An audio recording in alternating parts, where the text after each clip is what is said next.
Hello friends, എല്ലാവർക്കും Sumi's tasty kitchen എന്ന YouTube ചാനലിലേക്ക് സ്വാഗതം. ഇന്ന് നമ്മളിവിടെ ചെയ്യാൻ പോകുന്നത് ഒരു ഈവനിങ് സ്നാക്കാണ്. അതായത് നമ്മൾ ബാക്കി വന്ന ചോറ് വെച്ചിട്ടാണ് ഈ ഒരു ഈവനിങ് സ്നാക്ക് റെഡിയാക്കുന്നത്. അതുമാത്രമല്ല, വളരെ വേഗത്തിൽ തന്നെ റെഡിയാക്കി എടുക്കാനും പറ്റും. നല്ല ടേസ്റ്റ് തന്നെയാണ്. അപ്പം ഞാനിവിടെ ഒരു 1.5 കപ്പ് ചോറ് ഒരു ബൗളിലേക്ക് ഇട്ട് കൊടുത്തിട്ടുണ്ട്. ഇനി ഇതിലേക്ക് ഞാൻ ചേർക്കാൻ പോകുന്നത് ഒരു സവാള. അത് ഞാൻ നല്ല ചെറുതായിട്ട് കട്ട് ചെയ്തെടുത്ത സവാളയാണ്. അത് ഇതിലേക്ക് ഇട്ട് കൊടുക്കാം. ഇനി ഇതിലേക്ക് ഞാൻ ചേർക്കാൻ പോകുന്നത് പച്ചമുളക്, 2 പച്ചമുളക് എടുത്തിട്ടുണ്ട്. ഇനി ഇതിലേക്ക് 1 ടീസ്പൂൺ ഇഞ്ചി വെളുത്തുള്ളി പേസ്റ്റ് ചേർത്ത് കൊടുക്കാം. പിന്നെ ആവശ്യത്തിനുള്ള ഉപ്പ് ചോറിൽ ഓൾറെഡി ഉണ്ട്, അതിന് കണക്കാക്കി ഉപ്പിട്ടാൽ മതി. പിന്നെ കുറച്ച് കറിവേപ്പില, 3/4 ടീസ്പൂൺ മുളക് പൊടി, 1/2 ടീസ്പൂൺ ജീരകം പൊടിച്ചിട്ടുണ്ടെങ്കിൽ അത് ചേർക്കുക. പിന്നെ ഒരു 1/4 ടീസ്പൂൺ മഞ്ഞൾപ്പൊടി.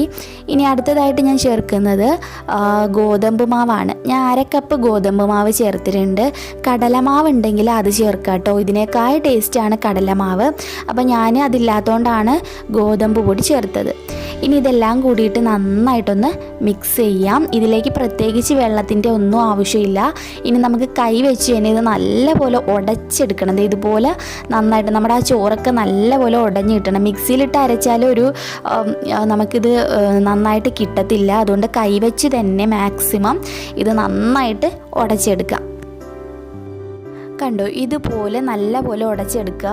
എന്നിട്ട് കയ്യിലേക്ക് ഒരല്പം ഓയിലൊന്ന് സ്പ്രെഡ് ചെയ്ത് കൊടുത്തതിന് ശേഷം നമുക്കിത് ബോൾസാക്കി എടുക്കുക. അല്ലെങ്കിൽ കയ്യിൽ ഒട്ടിപ്പിടിക്കും.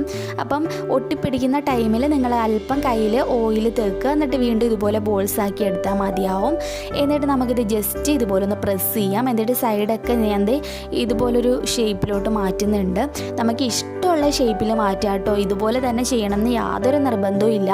പിന്നെ നല്ല പരത്തി എടുക്കുന്ന ആ ഒരു ഷേപ്പിലെടുക്കുക, ബോൾസ് ആക്കാതെ ഇതുപോലെ എടുക്കുകയാണെങ്കിൽ ഇതിൻ്റെ ഉള്ളൊക്കെ നന്നായിട്ട് വെന്ത് കിട്ടും. അപ്പോൾ ഞാൻ ഇതെല്ലാം ഇതുപോലെ ഒന്ന് റെഡിയാക്കി എടുത്ത് വച്ചിട്ടുണ്ട്.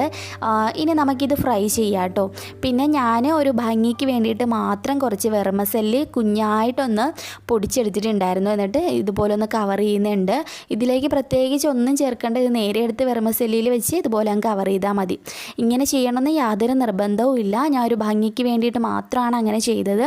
പിന്നെ നമുക്ക് അടുപ്പിൽ പാൻ വെച്ച് ഓയിലൊന്ന് ചൂടാവുന്ന സമയത്ത് നമുക്കിത് വെച്ചിട്ട് തിരിച്ചും മറിച്ചുമൊക്കെ ഇട്ടിട്ട് ഒരു ഗോൾഡൻ ബ്രൗൺ ഷെയ്ഡിലാവുന്ന വരെ ഒന്ന് ഇത് ഫ്രൈ ചെയ്തിട്ടെടുക്കാം. ശരിക്കും ഭയങ്കര സിമ്പിളാണ്. നമുക്ക് 4 മണിക്ക് പെട്ടെന്ന് തയ്യാറാക്കി കഴിക്കാൻ പറ്റിയ ഒരു ഈവനിങ് സ്നാക്കാണ്. അപ്പോൾ വീഡിയോ ഇഷ്ടമായിട്ടുണ്ടെങ്കിൽ ഉറപ്പായിട്ടൊന്ന് ലൈക്ക് ചെയ്യുക. അതുപോലെ നിങ്ങളുടെ ഫ്രണ്ട്സ് ആൻഡ് ഫാമിലിക്കൊക്കെ വീഡിയോ ഷെയർ ചെയ്ത് കൊടുക്കുക. പിന്നെ നിങ്ങൾ ചെയ്ത് നോക്കിയിട്ട് താഴെ കമൻറ്റ് ബോക്സിൽ എന്നെ കമൻറ്റ് അറിയിക്കാൻ വേണ്ടിയിട്ട് മറക്കണ്ട. അപ്പോൾ ഇതുപോലുള്ള റെസിപ്പീസ് ഇനിയും വരുന്നതായിരിക്കും. അപ്പോൾ ഇതുപോലെ ഈ ഒരു ചാനൽ ഇതുവരെയും സബ്സ്ക്രൈബ് ചെയ്യാത്ത ഏതെങ്കിലും കൂട്ടുകാരുണ്ടെങ്കിൽ ഒന്ന് വേഗം സബ്സ്ക്രൈബ് ചെയ്യുക. അതുപോലെ കൂടെ വരുന്ന ബെല്ലൈക്കൺ മറക്കാതെ ക്ലിക്ക് ചെയ്തിട്ട് ഓൾ എന്ന ഓപ്ഷനിൽ കൂടി പ്രസ് ചെയ്ത് വെച്ചാൽ ഞാൻ ഇതുപോലെ വീഡിയോസ് ഇടുന്ന സമയത്ത് നിങ്ങൾക്കതൊരു നോട്ടിഫിക്കേഷനായിട്ട് കിട്ടുന്നതായിരിക്കും. അപ്പോൾ നമ്മുടെ സുമീസ് വ്ളോഗ് എന്ന ചാനൽ സബ്സ്ക്രൈബ് ചെയ്യാത്തവരുണ്ടെങ്കിൽ അതുകൂടി സബ്സ്ക്രൈബ് ചെയ്യുക. താഴെ ഡിസ്ക്രിപ്ഷൻ ബോക്സിൽ ഞാൻ സുമീസ് വ്ളോഗ് എന്ന ചാനലിൻ്റെ ലിങ്ക് കൊടുത്തിട്ടുണ്ട്. എന്തായാലും നമുക്ക് പുതിയൊരു റെസിപ്പി വീഡിയോയുമായിട്ട് വീണ്ടും കണ്ടുമുട്ടാം.